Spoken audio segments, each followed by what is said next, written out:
इनेलो के राष्ट्रीय संरक्षक संपत सिंह ने एक प्रेस वार्ता के दौरान हरियाणा इलेक्ट्रिसिटी रेगुलेटरी कमीशन पर आरोप लगाते हुए कहा कि इनके द्वारा बिजली के टैरिफ तो बढ़ा दिए गए हैं, जिसकी वजह से प्रदेश के उपभोक्ता प्रभावित हो रहे हैं।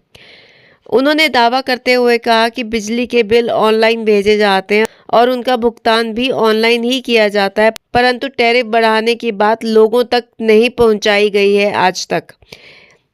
ऐसे ही कुछ मुद्दों पर उन्होंने अपने सवालिया निशान उठाए हैं। आइए सुनते क्या कहना है उनका।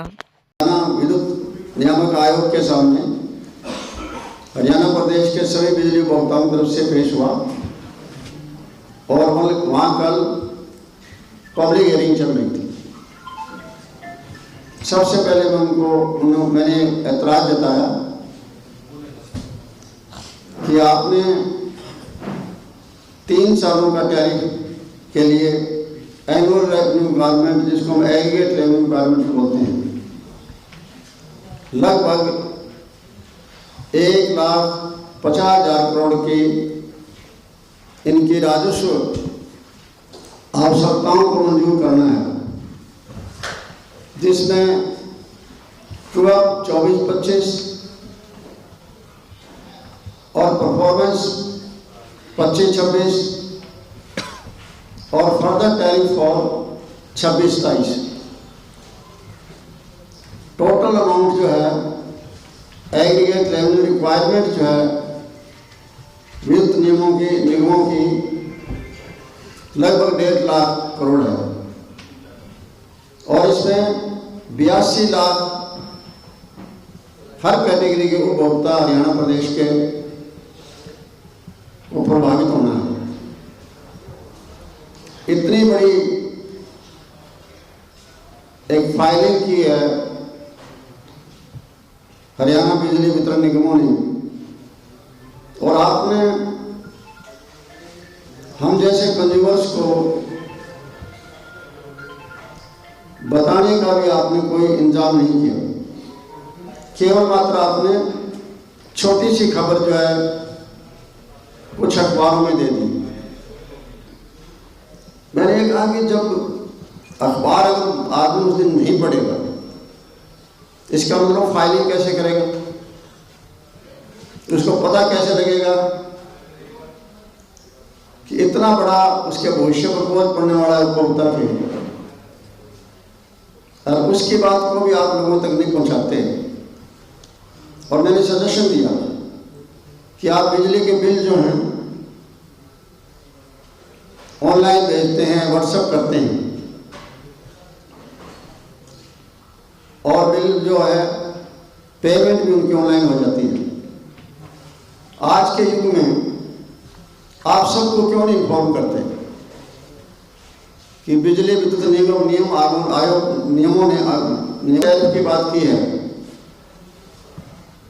तो आप जो है बाकायदा ऑनलाइन हर कंज्यूमर को भेजें ताकि कंज्यूमर टाइमली अपने ऑब्जेक्शन या एतराज वगैरह आपको दे सकें।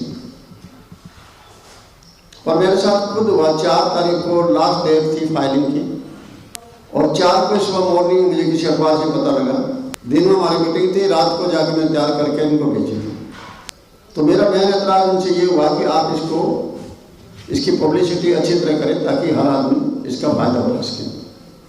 दूसरा मैंने उनको सुझाव दिया कि हियरिंग अकेले आप पंचकुला क्यों रखते हैं, आपके 3 जगह तो ऑफिस हैं, दिल्ली में, हिसार है, पंचकुला है। कम से कम तीनों जगह जो है अलग अलग जाकर आप हियरिंग करें। इस बात को तुमने मान लिया कि हम 2-4 सिटीज में फील्ड में भी जाएंगे सुझाव लेने के लिए। मैंने सबसे पहला एतराज बताया कि आपने एग्रीगेट रेवेन्यू रिक्वायरमेंट तो डाल दी कमीशन के सामने कि इतनी जरूरत हमें इतने पैसे ही नहीं होता है, लेकिन आपने कहीं भी टैरिफ प्रपोजल नहीं दिखाई है कि किस कैटेगरी को पर कितना बोझ पड़ना है। अगर कोई टैरिफ प्रपोजल नहीं है तो हम आपके सामने क्या ऑब्जेक्शन उठाएं? एक ही लाइन दी हुई है कि अगर जो चालू वर्ष है उसके हिसाब से अगर टैरिफ हो तो हमें 4400 कुछ करोड़ का एडिशनल रेवेन्यू चाहिएगा। इसका मतलब एडिशनल रेवेन्यू के लिए हमें टैरिफ दीजिए। महंगा नहीं है टैरिफ, कितना टैरिफ ले लेना, लेकिन इन अदर वर्ड्स वो मांग रहे हैं 4400 से अधिक करोड़ मांग रहे हैं। लेकिन ये उस हालात में मांग रहे हैं कि आज जो प्रोजेक्शन है 25-26 की, उनमें उनको फायदा है 1600 करोड़ में प्रॉफिट में है प्रोजेक्शन में। 26-27 की प्रोजेक्शन में 1600 करोड़ की प्रॉफिट में है। ये कहाँ से ढूंढ के ला रहे हैं? ये पुराना कोई 22-23-24 का कोई डेफिसिट है, उसको अपलोड करके और 4400 करोड़ मांग रहे हैं। ये बिल्कुल उपभोक्ताओं के खिलाफ है, ऐसा नहीं करना चाहिए। बल्कि आप अब रिलीफ दे लोगों को। आपने जो एफएसए जून 2004 में खत्म हो जाना चाहिए था, वो आज तक आप लेते आ रहे हैं। आगे भी प्रोजेक्शन में फिर डाल रहे हैं, क्योंकि पिछली बार बड़ा माना जाएगा तो इसको भी ले लेंगे दोबारा। आप इसकी आपूर्ति करने के लिए फिक्स चार्जेस रख रहे हैं, डोमेस्टिक कंज्यूमर पर भी फिक्स चार्जेस डाल रहे हैं। मैंने उनको एक बिल दिखाया जिसमें कंजम्पशन जीरो थी। क्यों जीरो थी? सोलर एनर्जी की वजह से। जो उपभोक्ता था उसने जो एक्सपोर्ट की बिजली निगमों को और इंपोर्ट की बिजली निगमों से दोनों बराबर थी, तो बिलिंग थी जीरो और बिल था 12,750 रुपये। ये किस बात के हैं? एक तो करो आप जो है ना एनर्जी जो है क्लीन एनर्जी तैयार करें, सोलर को बढ़ावा दे रहे हैं और दूसरी तरफ फिक्स चार्ज ले रहे हैं। आदमी बिजली खपत करेगा या नहीं करेगा उसकी आवश्यकताओं पर निर्भर करता है, और उसके बावजूद आप फिक्स चार्ज ले रहे हैं। क्यों ले रहे हैं साहब? अगला ऑब्जेक्शन मैंने ये किया, 1.5 रुपये से ज़्यादा पैसा प्रति यूनिट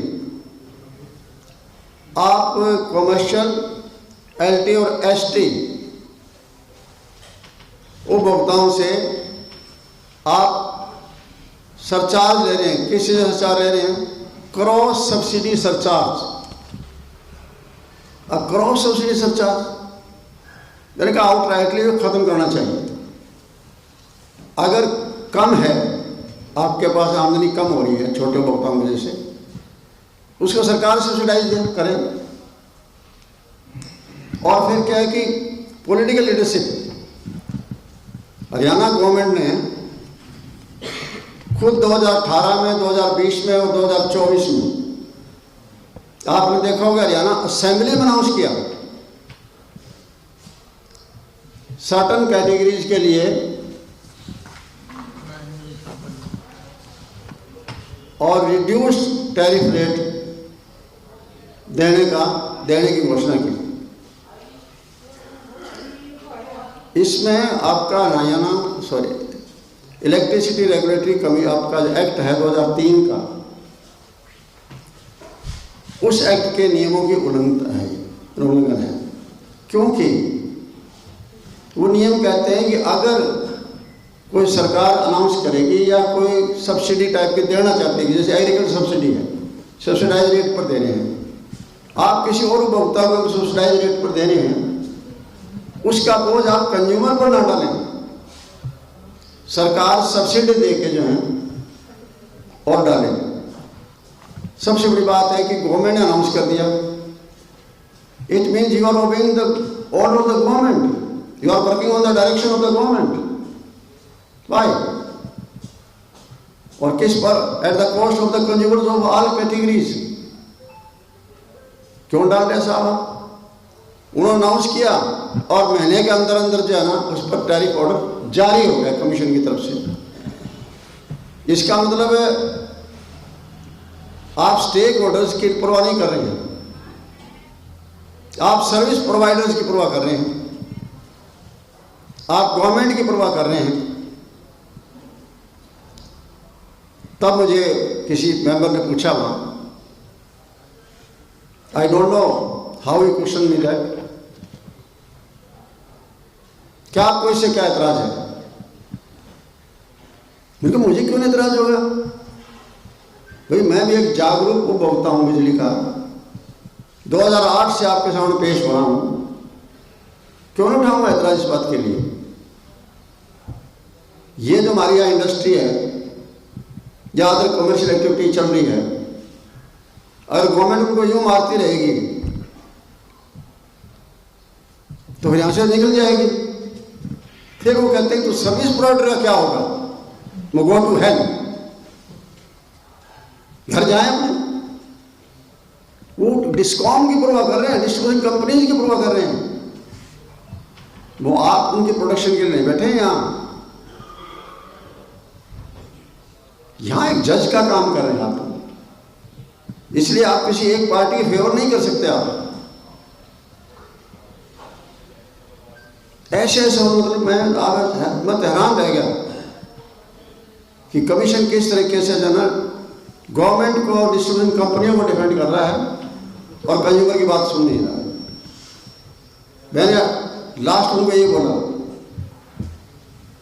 कि 34,000 करोड़ से फालतू 2015 में हरियाणा गवर्नमेंट ने कंपनीज का जो आउटस्टैंडिंग एरियर्स थे वो अपने ऊपर लिए थे।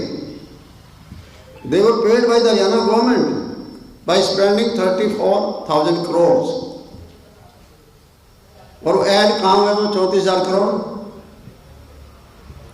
वो जो स्टेट की लायबिलिटीज हैं, जो लोन है स्टेट का 34,000 करोड़, वो बढ़ गया और अल्टीमेटली किस पर गया? वो हरियाणा प्रदेश के लोगों पर गया।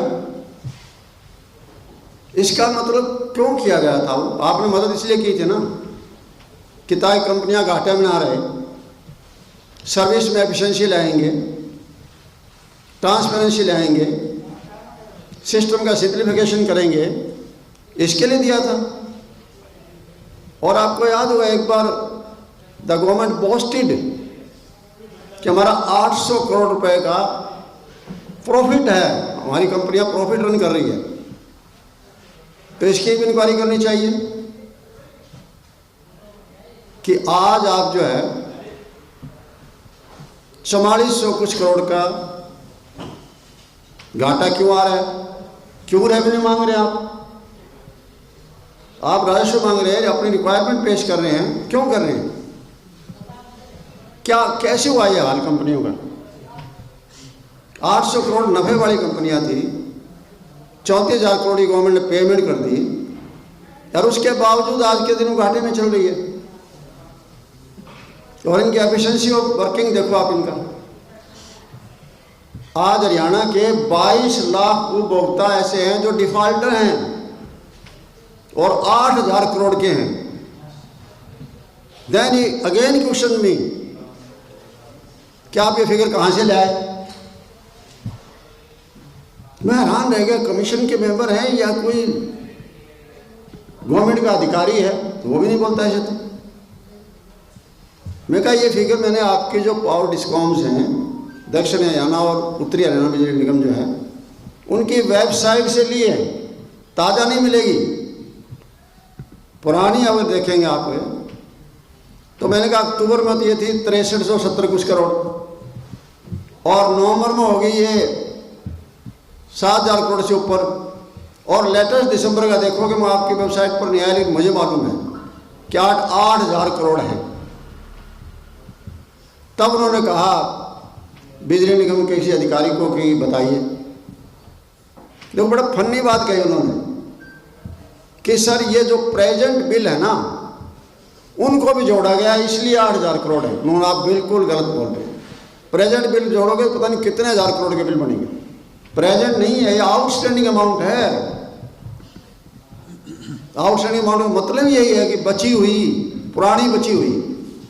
यार छोटे नहीं है, 22 लाख, टोटल 82 लाख तुम्हारे ऊपर होता है।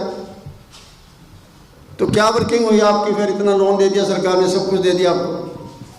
और लॉसेज कंपेयर किसके साथ करें कि पुराने फलाने साल में 22, 23, 24% था, और अब हमने जो है 10.12 पर ला दिया। अरे बड़े आदमी हो, 2015 में 34,000 करोड़ आपको क्यों दिया गया था, उसके साथ क्यों कंपेयर कर रहे हो? कंपेयर करो आप पिछले साल 2-4 सालों में क्यों बढ़ रहे हैं। आपके ट्रांसमिशन लॉसेज बढ़ रहे हैं, डिस्ट्रीब्यूशन लॉसेज बढ़ रहे हैं, आपके रिसीवेबल अमाउंट बढ़ रही है। ये जो बोझ आने लग रहा है, इसको मैं कैसे सहूँगा? दूसरी बात कि आप मेकअप करने के लिए जो आपकी कमियां रह गई है, पैसे की आवश्यकता है आपको, उसके लिए आप मार्केट से बोरोइंग करते हैं। वो बोरोइंग किस रेट पर कर रहे हैं? 10.15 पर यूनिट रुपये, अब परसेंट, सॉरी 10.15%